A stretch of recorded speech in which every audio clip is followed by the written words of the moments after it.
I think mindful parenting has to do with paying attention to ourselves and paying attention to the relationship and how what's going on with me as a parent affects my daughters and how what's going on with them affects me, and that it's a dance.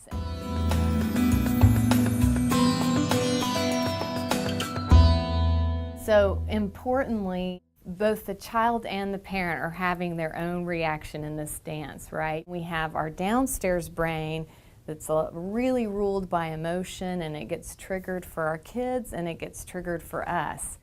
And then we have our upstairs brain where we're really able to make decisions, pay attention, notice the context, and do what's right for our kids. There's actually even a way of looking at it on our hands. If this is our downstairs brain and this is our upstairs brain, here's where our emotions are and here's what helps us make good decisions, right? For our kids, a lot of times we expect them to be walking around in the world like this, but they're still under construction. Like, they don't even have a fully formed upstairs brain yet, but we do. And so it's on us to pay attention to when our upstairs brain is not engaged in holding our emotions, and when we sort of as parents flip our lid and aren't able to be connected to our kid.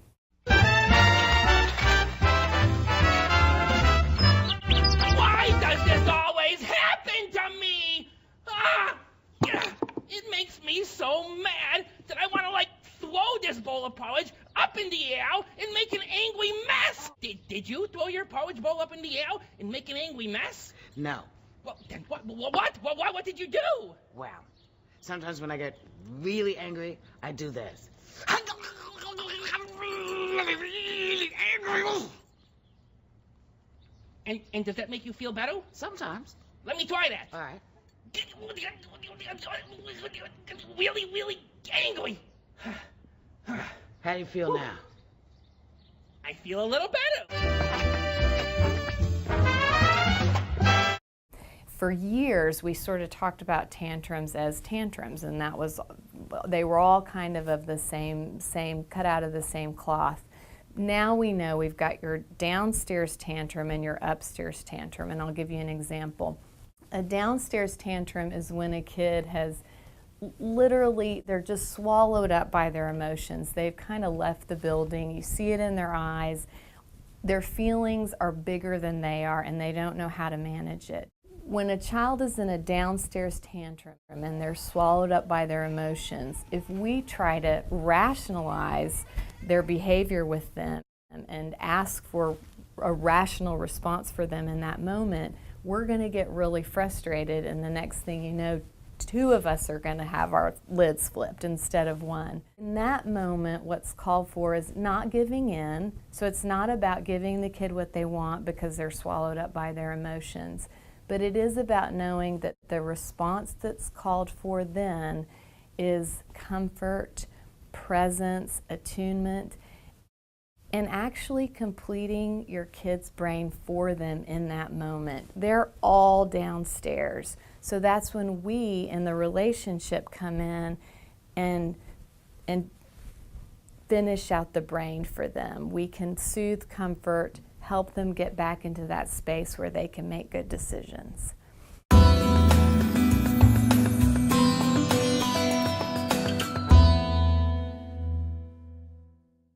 An upstairs tantrum is when a child is using a reaction to get their own way. For example, we're at the store, they want a toy, they think if they start crying they'll get it, but there's some decision making happening there.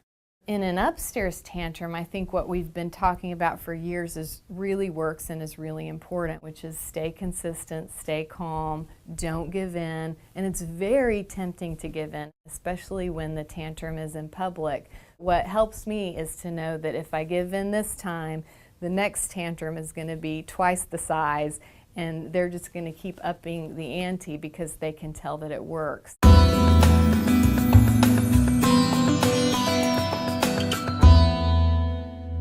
of the favorite things I've learned as a therapist that help me as a mom are to be not so hard on myself, because the researchers have found that even the best of parents are really attuned and connected to their kids about 40% of the time. What makes a difference, though, is those parents also come back and repair the relationship when things go off the track.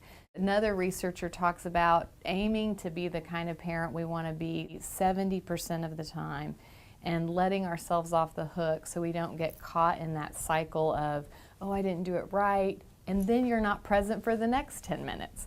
So it really is a dance of learning to have high expectations for ourselves in terms of how we interact with our kids, and then being very gentle with ourselves when we get it wrong, because we will get it wrong. Oh, well, it's just a little mistake, and everybody makes mistakes. Yes.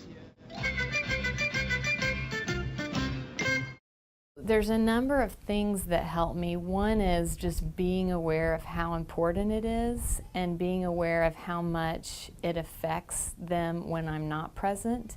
Sometimes that means sitting in my car before I go inside and just breathing and realizing that I'm transitioning from my work hat to my mom hat, and that I never want them to get what's left of me. I want them to get the most of me. It helps to remember that I feel more joyful with them when I'm present, that I'm making memories for them helps me, that I'm setting them up for the rest of their school day. If it's in the morning, that helps me to know, if I'm in a really rushed, frustrated place, that's how they're walking into their school day, and that they're not going to learn as well if that's the start they have in the morning. That makes a difference for me.